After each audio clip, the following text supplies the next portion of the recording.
चलिए स्टूडेंट्स, एक new concept यहाँ पर हम डिस्कस करते हैं, लैटेंट हीट। ओके, अब लैटेंट हीट का मतलब क्या है, देखिए डेफिनेशन इसकी पहले। Latent heat of substance is the quantity of heat required to change the state of unit mass of substance without changing its temperature.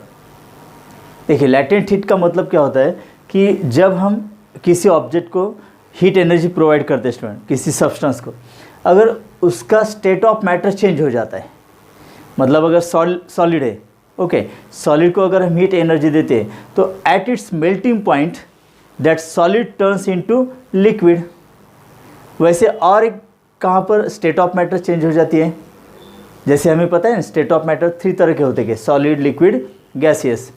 तो at melting point substance changes state of matter from solid to liquid. वैसे boiling point पर क्या होता है student कि state of liquid turns into state of gases, vapour state में उसका conversion होता है। तो at melting point and at boiling point जो स्टेट ऑफ मैटर सब्सटेंस का चेंज होता है एट कांस्टेंट टेम्परेचर, तो वहाँ पर जो हीट एनर्जी एब्जॉर्ब होती है that is known as latent heat. अब यही उल्टा हो सकता है, जैसे कि गैसीय स्टेट है, उसका कन्वर्जन एट कंडेंसेशन पॉइंट क्या होता है, लिक्विड में होता है, ओके। और वैसे लिक्विड स्टेट का कन्वर्जन सॉलिड में होता है एट फ्रीजिंग पॉइंट। तो फ्रीजिंग पॉइंट, मेल्टिंग पॉइंट एक ही होता है, वैसे बॉइलिंग पॉइंट और कंडेंसेशन पॉइंट सेम होता है स्टूडेंट। तो while changing the state of matter from liquid to gaseous या गैसियस टू लिक्विड या फिर solid to liquid, liquid to solid at constant temperature, जो हीट एनर्जी एब्जॉर्ब होती है या हीट एनर्जी इवॉल्व होती है that is nothing but latent heat. Okay, तो लैटेंट हीट, लैटेंट का मीनिंग क्या होता है स्टूडेंट, देखिए लैटेंट, लैटेंट का लैटिन लैंग्वेज में मीनिंग क्या होता है स्टूडेंट, हिडन, हिडन होता है, जो दिखता नहीं है, okay, hidden. So latent heat is hidden heat, it is also known as hidden heat because during transfer of state of matter from solid to liquid, liquid to solid, liquid to gases, gases to liquid, ये heat energy display नहीं होती है in thermometer, it is hidden, that's why it is known as latent heat। okay, अगर m mass of substance changes from one state of matter to another state of matter, तो वहाँ पर heat energy जो absorb या gain होगी student, that is directly proportional to mass of the substance. So that Q directly proportional to mass of the substance, where Q is the heat energy absorb और gain, okay, directly proportional to its mass, और Q is equal to mL, where L is constant of proportionality and it is known as latent heat। This is known as latent heat. तो ये formula यहाँ पर important formula है student, that this is equation number 1। तो latent heat के लिए formula क्या होगा फिर, L is equal to Q by M, that is heat energy upon mass, heat energy upon mass, okay. तो फिर इसका SI यूनिट क्या होगा स्टूडेंट, SI यूनिट इज, देखिए from the formula heat energy measured in joule, joule पर kilogram, okay, और CGS, CGS unit is erg per gram, CGS unit क्या होगा, अर्ग पर ग्राम। देखिए ये यूनिट यहाँ पर SI यूनिट जूल पर किलोग्राम, CGS यूनिट अर्ग पर ग्राम। देखिए लैटेंट हीट का मीनिंग और एक एग्जांपल लेकर के हम यहाँ पर क्लियर कर दें student. Consider there is a vessel, okay, और इसके अंदर एक आइस है, आइस क्यूब है, let there is ice, okay, और एक थर्मामीटर यहाँ पर हमने लिया है, thermometer to measure the temperature, okay. Suppose यहाँ पर आइस है, -10 डिग्री सेल्सियस का आइस है यहाँ पर इन अ वेसल। तो -10 डिग्री सेल्सियस का आइस है, तो यहाँ पर कौन सी स्टेट होगी, ये solid state, right student, solid state हो गई। अब हमें क्या करना है कि इस आइस को मेल्ट करना है, तो पहले तो हमें यहाँ पर हीट एनर्जी देनी होगी। ओके, अब हीट एनर्जी एब्जॉर्ब करने के बाद ये -10 डिग्री सेल्सियस का आइस जो होगा, ओके, उसका कन्वर्जन क्या होगा 0 degree Celsius ice, because temperature increase होगा ना, तो -9, -8, -7 ऐसे करते करते -2, -1 और 0। अब इस आइस का टेम्परेचर है स्टूडेंट 0 डिग्री सेल्सियस। तो ये टेम्परेचर हम कहाँ पर मेजर कर सकते हैं? By this thermometer. तो यहाँ पर पहले -10 डिग्री सेल्सियस था, अब कितना हो गया यहाँ पर 0 डिग्री सेल्सियस इस थर्मामीटर के अंदर हमें दिखाई देता है टेम्परेचर। ओके, तो ये आइस जो सॉलिड फॉर्म में, अब इसका टेम्परेचर कितना है 0 डिग्री सेल्सियस। ओके, अब क्या होता है देखिए, अगर हम इसको हीट कंटिन्यूसली देते हैं स्टूडेंट, यहाँ पर हीट एनर्जी अगर प्रोवाइड करते हैं कंटिन्यूसली, तो क्या होगा, this heat energy is absorb by this 0 degree Celsius ice which is in solid state. Okay, starts melting. अब इसका मेल्टिंग स्टार्ट होगा, मेल्टिंग प्रोसेस स्टार्ट हो जाएगी। मेल्टिंग मतलब क्या होता है कि ice converts from solid state to liquid state, मतलब आइस का कन्वर्जन अब वाटर में होगा, लिक्विड वाटर में होता है। तो यहाँ पर हमें क्लियरली दिखाई देता है कि that ice converts into water, that means ice starts melting. Okay, ice का मेल्टिंग यहाँ पर स्टार्ट हो जाता है स्टूडेंट। लेकिन एक तरफ यहाँ पर हीट एनर्जी एब्जॉर्ब करता है आइस, उसका मेल्टिंग होता है इन लिक्विड वाटर, लेकिन थर्मामीटर में टेम्परेचर कितना रहता है 0 डिग्री सेल्सियस ही रहता है स्टूडेंट, 0 डिग्री सेल्सियस ही रहता है। Why? Temperature does not increase here, because even if heat is absorb, that total heat is used to perform the work of melting. तो जो हीट यहाँ पर एब्जॉर्ब हो रही बाय द आइस, इसके वजह से इसका इंटरनल एनर्जी इंक्रीज नहीं होता है student, there is no increase in its internal energy. अगर इंटरनल एनर्जी में इंक्रीज होता है तो वहाँ पर टेम्परेचर इंक्रीज होगा। ओके, तो इसका मतलब क्या होगा कि सिर्फ यहाँ पर हीट एनर्जी जो एब्जॉर्ब होगी, it is used to convert solid ice into liquid water, तो वहाँ पर मेल्टिंग होगा, no internal energy increases. That's why temperature in the thermometer does not increase even if the heat is continuously absorbed. Okay, अब यहाँ पर देखिए, suppose half ice यहाँ पर मेल्ट हो गया, ओके, और यहाँ पर वाटर बाकी, और यहाँ पर हाफ आइस बचा है। ओके, फिर भी थर्मामीटर के अंदर टेम्परेचर कितना रहेगा 0 डिग्री सेल्सियस ही रहेगा स्टूडेंट। ओके, जब हम हीट यहाँ पर कंटिन्यूसली देते हैं और पूरा आइस जब तक मेल्ट नहीं होता है स्टूडेंट, तब तक टेम्परेचर यहाँ पर 0 डिग्री सेल्सियस ही बताएगा बाय द थर्मामीटर। मतलब हीट जो भी यहाँ पर एब्जॉर्ब होगी, okay, that is not display bye the thermometer. यहाँ पर हमें कितनी हीट एनर्जी एब्जॉर्ब हो गई, ओके, थर्मामीटर में उसका टेम्परेचर रीडिंग नहीं बताता है, 0 डिग्री सेल्सियस ही रहता है। मतलब total heat energy absorb is used for the melting purpose, not to increase its internal energy, that means temperature of the system. Okay, मतलब जो भी हीट एनर्जी यहाँ पर एब्जॉर्ब होगी, that is not shown by the thermometer, so it is hidden energy and that is known as latent heat. So this hidden heat is known as latent heat. तो यहाँ पर देखिए, for ice, okay, at melting point, melting point कितना होता है 0 degree Celsius. Okay, that latent heat is known as latent heat of fusion, latent heat of fusion, that is denoted by LF।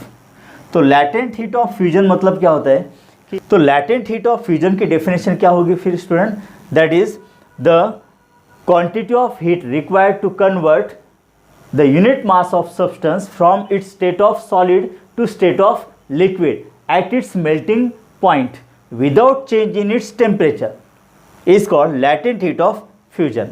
Okay, तो for ice देखिए, for ice latent heat of fusion LF की value कितनी होती है student, देखिए 80 calorie per gram ये value है, और ये आइस के लिए कांस्टेंट है स्टूडेंट। ओके, तो latent heat of fusion of ice मतलब आइस का कन्वर्जन अगर हमें लिक्विड वाटर में करना है, तो वहाँ पर लैटेंट हीट ऑफ फ्यूजन कितना होता है 80 कैलोरी पर ग्राम। इसका मीनिंग देखिए कि 1 ग्राम आइस का कन्वर्जन अगर हमें 1 ग्राम वाटर में करना है, देखिए 1 ग्राम आइस है तो कन्वर्जन होने के बाद कितना वाटर मिलेगा हमें 1 ग्राम वाटर मिलेगा। तो 1 ग्राम आइस का कन्वर्जन वाटर में करना है स्टूडेंट, तो वहाँ पर कितनी हीट लगेगी हमें 80 कैलोरी इतनी लगेगी। अगर 10 ग्राम आइस है स्टूडेंट तो 10 ग्राम वाटर कन्वर्ट होने के लिए कितनी एनर्जी लगेगी 80 × 10 that is 800 calorie, right student. अगर 1 किलोग्राम आइस है मतलब 1000 ग्राम होगा, है ना, तो 1000 से इसे मल्टीप्लाई करना होगा, मतलब 80,000 कैलोरी हीट एनर्जी लगेगी to convert 1 kilogram ice into 1 kilogram liquid water. तो ये लैटेंट हीट ऑफ फ्यूजन है स्टूडेंट। ओके, अब इसका एसआई यूनिट क्या है देखिए जूल पर किलोग्राम। तो चलिए इसको कन्वर्ट करते हैं हम, latent heat of fusion. Okay, तो 80 इंटू कैलोरी का कन्वर्जन जूल में करना है स्टूडेंट। देखिए हमें पता है कि 1 calorie is equal to 4.2 joule, ये है ना यहाँ पर। तो कैलोरी का कन्वर्जन अगर जूल में करना है तो 4.2 से मल्टीप्लाई करना होगा इंटू 4.2, ये हो गया जूल। ओके, डिवाइड बाय, अब यहाँ पर किलोग्राम करना है हमें बिकॉज जूल पर किलोग्राम है ना एसआई यूनिट। तो कैलोरी का कन्वर्जन जूल में किया हमने 4.2 से मल्टीप्लाई करते हुए। ओके, ग्राम का कन्वर्जन किलोग्राम में करना है, तो 1 किलोग्राम इज इक्वल टू 10⁻³ मतलब 1000 gram. Therefore 1 gram is equal to 10⁻³ kilogram होगा, बराबर है। मतलब ग्राम का कन्वर्जन किलोग्राम में करना है तो 10⁻³ होगा, right. Now latent heat of fusion is equal to, अब इन दोनों का मल्टीप्लिकेशन कितना होता है स्टूडेंट, ये होता है यहाँ पर 336। ओके, और ये ऊपर आने के बाद क्या होगा 10⁻+3। नाउ इट इज इक्वल, देखिए 3.36 ओके इंटू 10⁻² इंटू 10⁻³ मतलब डेसिमल पॉइंट यहाँ पर लाया मैंने, तो 10⁻+2 होगा ना। तो इट इज इक्वल टू, देखिए latent heat of fusion that is 80 calorie per ग्राम, जिसका कन्वर्जन जूल पर किलोग्राम में कितना होगा 3.36 इंटू 10⁵ जूल पर किलोग्राम। ओके, तो ये वैल्यू है latent heat of fusion ice के लिए at its melting point 0 degree Celsius. Okay student, अब वैसे ही देखिए सपोज यहाँ पर अगर देखिए यहाँ पर इस आइस का कन्वर्जन पूरी तरह से वाटर में हो जाता है स्टूडेंट। ओके, ये वाटर में इसका कन्वर्जन हो गया पूरा, ये वाटर है। अब थर्मामीटर इसके अंदर ही रखेंगे हम ताकि टेम्परेचर चेंज हम यहाँ पर रिकॉर्ड कर सकते हैं। देखिए अब पूरा आइस यहाँ पर कन्वर्ट हो गया वाटर में, तो अब इसका टेम्परेचर कितना होगा 0 डिग्री सेल्सियस होगा ना स्टूडेंट। यस, अगर इसको हम हीट एनर्जी कंटिन्यूसली प्रोवाइड करते हैं, heat energy is continuously providing. Now अब ये सॉलिड स्टेट का कन्वर्जन लिक्विड में हुआ है, लिक्विड वाटर में, तो ये लिक्विड में रहेगा। अब इसका स्टेट ऑफ मैटर चेंज नहीं होगा इसमें। नाउ देखिए हीट एनर्जी इसको अगर हम प्रोवाइड करते हैं ओके, तो इसका टेम्परेचर इंक्रीज होगा 10 डिग्री सेल्सियस, 20 डिग्री सेल्सियस, 30, 40 ऐसे करते करते 100 डिग्री सेल्सियस तक ये पहुंचेगा। And at 100 degree Celsius water starts to boil. अब यहाँ पर वाटर का बॉइलिंग स्टार्ट होगा, मतलब देखिए boiling process. Okay, boiling start हो जाता है, मतलब लिक्विड वाटर का कन्वर्जन वेपर वाटर में हो जाता है, मतलब स्टीम वेपर में इसका कन्वर्जन होगा, मतलब स्टेट ऑफ मैटर चेंज हो रहा है ना यहाँ पर। अब यहाँ पर भी देखिए जैसे हम इसका टेम्परेचर 100 डिग्री सेल्सियस तक पहुँच जाता है स्टूडेंट, तो वाटर स्टार्ट हो जाता है बॉइलिंग। ओके, और वाटर का कन्वर्जन वाटर वेपर में हो जाता है। तो कंटिन्यूसली अगर इसको हम हीट एनर्जी प्रोवाइड करते हैं स्टूडेंट, तो इसका हाफ वाटर कम हो जाएगा। ओके, हाफ वाटर कम हो जाता है और हाफ वाटर का कन्वर्जन वाटर वेपर में हो जाता है, हाफ ही वाटर बचता है। लेकिन थर्मामीटर के अंदर टेम्परेचर 100 डिग्री सेल्सियस ही रहता है, मतलब यहाँ पर स्टेट ऑफ मैटर चेंज हो रहा है। फिर से वही कि अगर हीट एनर्जी एब्जॉर्ब होती है तो that heat energy is totally used for the boiling process, not to increase its temperature. मतलब जब तक पूरा वाटर यहाँ पर वाटर स्टीम या वाटर वेपर में कन्वर्ट नहीं होता है स्टूडेंट, तब तक इसका टेम्परेचर कितना रहेगा 100 degree Celsius he.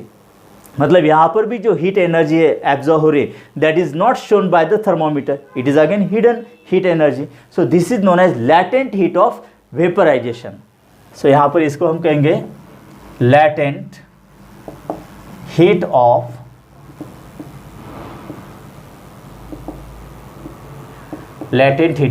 Vaporisation denoted by LV। Okay student, तो लैटेंट हीट ऑफ वेपराइजेशन की डेफिनेशन क्या होगी फिर?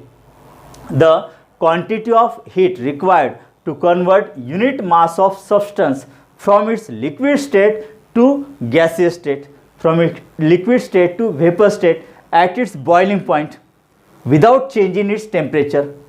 Okay, this is known as latent heat of vaporisation. अब लैटेंट हीट ऑफ वेपराइजेशन देखिए, for water latent heat of vaporisation कितना होता है? LV is equal to 540 calorie per gram, ये वाटर के लिए, और ये कांस्टेंट वैल्यू स्टूडेंट। मतलब 1 ग्राम वाटर का कन्वर्जन 1 ग्राम वाटर वेपर में करना है तो कितनी कैलोरी हीट एनर्जी उसको एब्जॉर्ब करनी होगी? 540 कैलोरी। ओके, तो इसका कन्वर्जन भी हम जूल पर किलोग्राम में कर सकते हैं स्टूडेंट। देखिए 540 इंटू कैलोरी का कन्वर्जन जूल में करना है तो 4.2 से मल्टीप्लाई करना होगा, डिवाइड बाय ग्राम का कन्वर्जन किलोग्राम में करना है तो 10⁻⁻3। ओके, अब इसका मल्टीप्लिकेशन कितना आता है स्टूडेंट? 2268 और ये ऊपर आने के बाद 10⁻+3 जूल पर किलोग्राम। तो latent heat of vaporization okay of water कितना है? 540 कैलोरी पर ग्राम, या फिर जूल पर किलोग्राम में कितना होगा? इसको हम 22.68 लिखते हैं स्टूडेंट। ओके, मतलब डेसिमल पॉइंट 2 डिजिट से यहाँ पर लाया है तो 22.68 इंटू 10⁻² और ऑलरेडी 10⁻³ है तो ये 10⁻5 होगा जूल पर किलोग्राम। मतलब इसका क्लियर कीजिए कि 1 किलोग्राम वाटर है, लिक्विड वाटर, उसका पूरा कन्वर्जन हमें वाटर वेपर में करना है 1 किलोग्राम वाटर वेपर में, तो कितनी जूल हीट एनर्जी लगेगी? 22.68 इंटू 10⁻5 जूल, इतनी हीट एनर्जी वहाँ पर लगेगी student. So this is known as latent heat of vaporisation. जैसे देखिए बाकी लिक्विड्स के लिए और सॉलिड्स के लिए यहाँ पर लैटेंट हीट ऑफ वेपराइजेशन और latent heat of fusion table में वैल्यूज़ दिए। देखिए तो देखिए वाटर के लिए at melting point 0 degree Celsius पर कितना है? यहाँ पर 3.36 10⁻5 किलो जूल पर किलोग्राम, और एट 100 डिग्री सेल्सियस मतलब बॉइलिंग पॉइंट ऑफ वाटर पर latent heat of vaporisation for water कितना दिया है? दैट इज 22.6 इंटू 10⁻5 जूल पर किलोग्राम। बाकी सब्सटेंस के लिए यहाँ पर वैल्यूज़ दिए स्टूडेंट। ओके, तो ये SI सिस्टम में यहाँ पर वैल्यूज़ दिए स्टूडेंट, राइट। तो इस तरह से हम यहाँ पर लैटेंट हीट निकाल सकते। तो लैटेंट हीट निकालने के लिए मतलब ये फॉर्मूला है L is equal to Q/m, और जहाँ पर स्टेट ऑफ मैटर चेंज होता है स्टूडेंट, वहाँ पर कितनी हीट एनर्जी एब्जॉर्ब की है या कितनी हीट एनर्जी रिलीज की है, मतलब गिवन आउट की है, तो उसके लिए ये फॉर्मूला बहुत ही इंपॉर्टेंट है, Q is equal to ml। ठीक है, तो जहाँ पर सॉलिड का कन्वर्जन लिक्विड में हो रहा है, लैटेंट हीट ऑफ फ्यूजन की वैल्यू गिवन होती है स्टूडेंट। ओके, और जहाँ पर लिक्विड का कन्वर्जन वेपर या फिर गैसेस में होता है तो वहाँ पर लैटेंट हीट ऑफ वेपराइजेशन भी दिया होता है इन द MCQ और न्यूमेरिकल्स। ओके, तो ये वैल्यू लैटेंट हीट की गिवन होती है। तो मास अगर हमें पता है तो हम वहाँ पर कितनी हीट एनर्जी एब्जॉर्ब और कितनी हीट एनर्जी रिलीज हुई ये निकाल सकते हैं। तो हीट लॉस्ट और हीट गेन के लिए 2 तरह के फार्मूले हमारे सामने आ रहे हैं। देखिए यहाँ पर नंबर 1, ये बहुत ही इंपॉर्टेंट है स्टूडेंट, ध्यान दीजिए, बहुत ही इंपॉर्टेंट है। देखिए if state of matter changes, if state of matter changes, देखिए जहां पर स्टेट ऑफ मैटर चेंज होता है स्टूडेंट, कहां पर होता है? 2 प्रोसेस में, melting process and boiling process. Okay, तो मेल्टिंग प्रोसेस पर क्या होता है कि टेम्परेचर ऑफ थर्मोमीटर कांस्टेंट रहता है ना, जब तक कि पूरा सॉलिड लिक्विड में कन्वर्ट होता नहीं तब तक।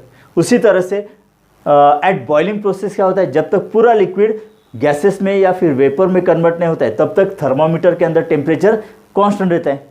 मतलब boiling process and melting process पर heat state of matter change होता है। तो यहाँ पर जो हीट एनर्जी एब्जॉर्ब और इवॉल्व होती है स्टूडेंट, देखिए हीट एनर्जी जब सॉलिड का कन्वर्जन लिक्विड में होता है तो हीट एनर्जी एब्जॉर्ब होगी। अगर लिक्विड का कन्वर्जन, लिक्विड वाटर है उसका कन्वर्जन सॉलिड आइस में होता है तो वहाँ पर हीट एनर्जी क्या होगी, गिवन आउट होगी ना, मतलब कूलिंग प्रोसेस होगी। उसी तरह से वेपर का कन्वर्जन अगर लिक्विड में करना है तो वहाँ पर हीट एनर्जी गिवन आउट होगी, रिलीज होगी। इसका मतलब कि at melting point and at boiling point जो हीट एनर्जी एब्जॉर्ब और गिवन आउट होगी student, that is given by this formula. ये इस फार्मूले से हम निकाल सकते हैं। तो at melting and boiling process state of matter change हो रहा है। Okay, if state of matter changes तो हीट एब्जॉर्ब और लॉस्ट, ये निकालने के लिए फॉर्मूला कौन सा यूज करना है student, Q is equal to M L, where M is mass of the substance and L is latent heat of fusion at melting point and latent heat of vaporization as boiling point. Okay, और दूसरा, if state of matter does not change, जहाँ पर state of matter change नहीं होता है student. Okay, जैसे देखिए कि अगर 10 डिग्री सेल्सियस का वाटर है उसका टेम्परेचर 20 डिग्री सेल्सियस बढ़ाना है तो हीट एनर्जी वहाँ पर प्रोवाइड करनी होगी ना। तो वहाँ पर 10 degree Celsius water, 20 degree Celsius water, state of matter change हुई क्या, नहीं।